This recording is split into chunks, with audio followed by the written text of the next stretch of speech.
अस्सलाम वालेकुम नाज़रीन, ख़बरुनि जो सिलसिलो जारी आहे। पाण ख़बर शामिल कंदासीं।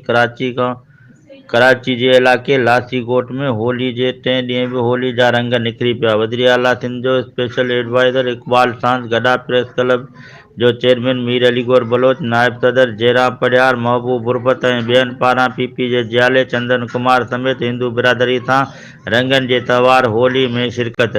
इन मौक़े ते मीडिया सां ॻाल्हाईंदे इक़बाल सांस चयो त कराची यूनिवर्सिटी समेत पंजाब में होली जे त्योहार मल्हाईंदड़नि ते हमिलो कंदड़नि मुल्क ऐं इस्लाम खे बदनाम करण जी कोशिश कई आहे, जंहिंजी पार्टी चेयरमैन बिलावल भुट्टो ज़रदारी समेत समूरी क़यादत मज़म्मत कई आहे। हिन वधीक चयो त जेके माण्हू या इदारा होली समेत मुल्क जे मज़हबी बिरादरनि जे ख़ुशियुनि में शरीक थियण जी मुखालफ़त करे रहिया आहिनि, उहे जनाह जे फ़िक्र ऐं मुल्क जा दुश्मन आहिनि।